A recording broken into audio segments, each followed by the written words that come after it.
What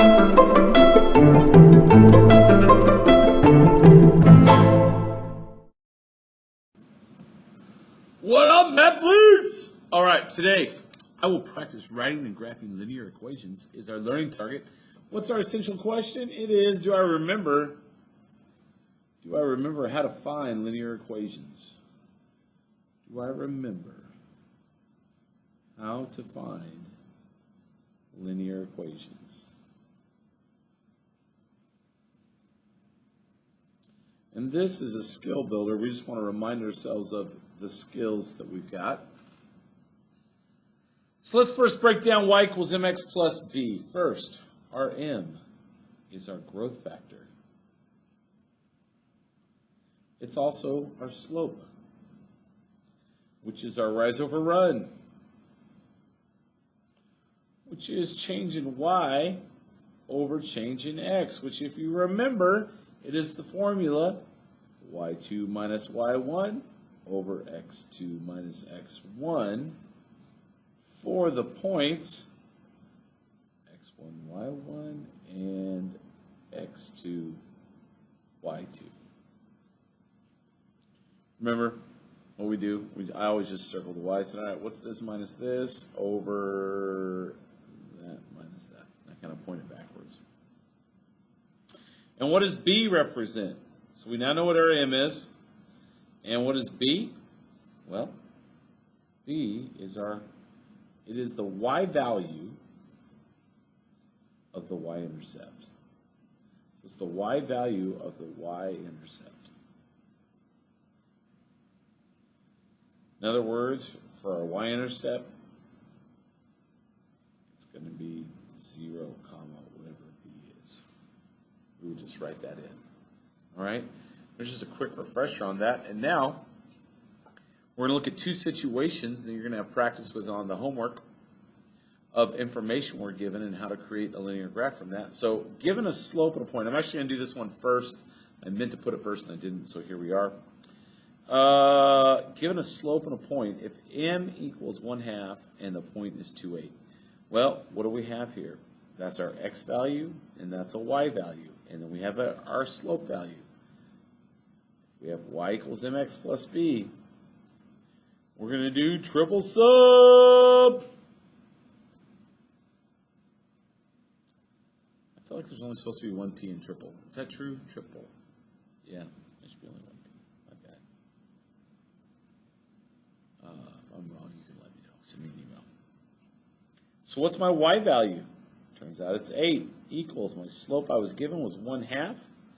And 2 is my x value, so times 2 in parentheses plus our b. We don't know what b is. That's the whole point of this. Half of 2 is 1, so I'm left with 8 equals 1 plus b. If I subtract that over, I get that 7 equals my b value. Boom. So I have a b value. I have a slope that was given to me. Let's write the equation. Y equals m is 1/2 times x plus b, which is 7. And now let's go graph it. So, first things first, right? Let's take our ruler. You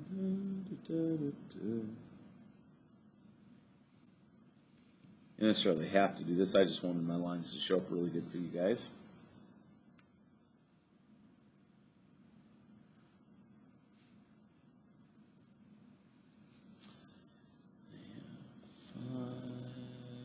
And you're welcome for the nice grid marks. Still need the label around it, right?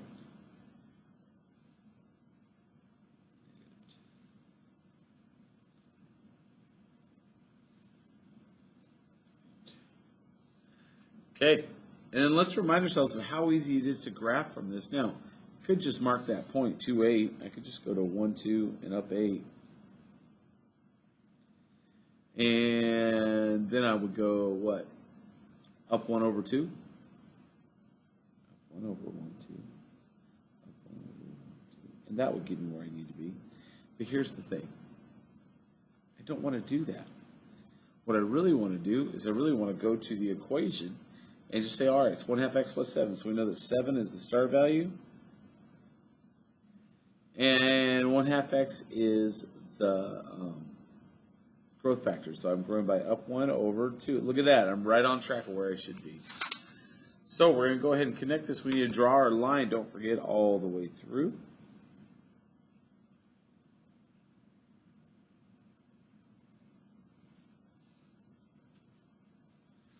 And let's go ahead and label that. That is y equals 1/2 x plus 7.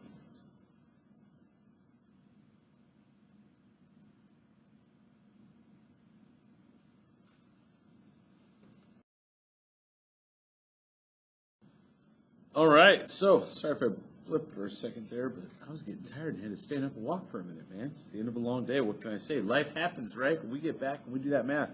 So everybody see how this graphed real nice? Look at that. Okay, so now let's go on to our next one. This one's actually just got one more step. It's basically the same thing we did right here with one step added. Because we were given a slope over here, here we have to actually calculate our slope. And watch how that works. So first things first, right? Remember, we just point it back. It's our y2 minus y1 over x2 minus x1. So I'm going to have, all right, take my y2 minus my y1. So my m equals 17 minus 5 all over 6 minus 3. Look at that. What is that going to give me?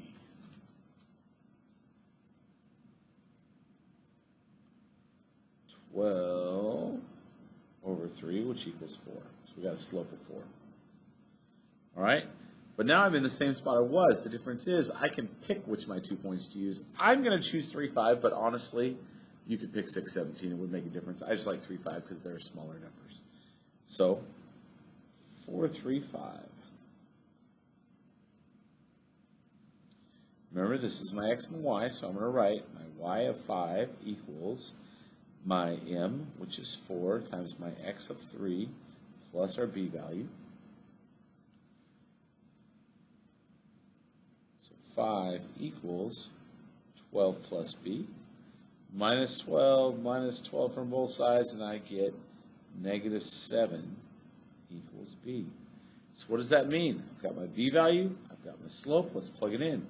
Y equals 4x minus 7. Boom, right there. Look at that. What? So now we're going to give the same fancy treatment to our graph. We're going to make sure we get it all graphed out.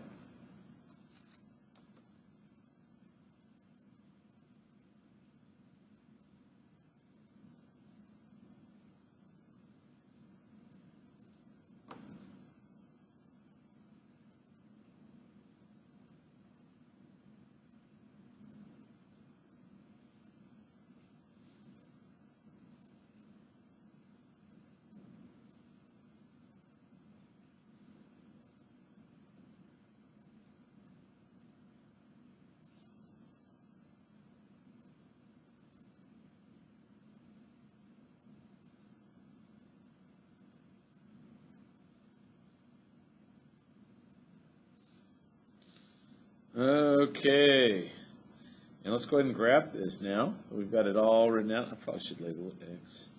I know they were originally labeled. I just covered them up with my lines that I drew that were a little longer. So negative 7 start value right here. Boom. Where do we go? Up 4 over 7. So up 1, 2, 3, 4. Excuse me, over 7. Up 4 over 1. So 1, 2, 3, 4 over 1. I don't know where my brain was at. I told you, it's the end of the day. I'm tired. 1, 2, 3, 4 over 1. 1, 2, 3, 4 over 1. 1, 2, 3, 4 over 1. Does everybody see how that works? And let's do this. Don't forget to label the line. Y equals 4x minus 7. Okay, there we go. Boom, love it, embrace it. On back, you get to try 2 of each type of problem. So 2 of the problems given a slope and a point, 2 of the problems given 2 points. You're going to graph both of these lines on this one set of axes. Same down here, both of these lines on this one set of axes. You guys ready? Peace out.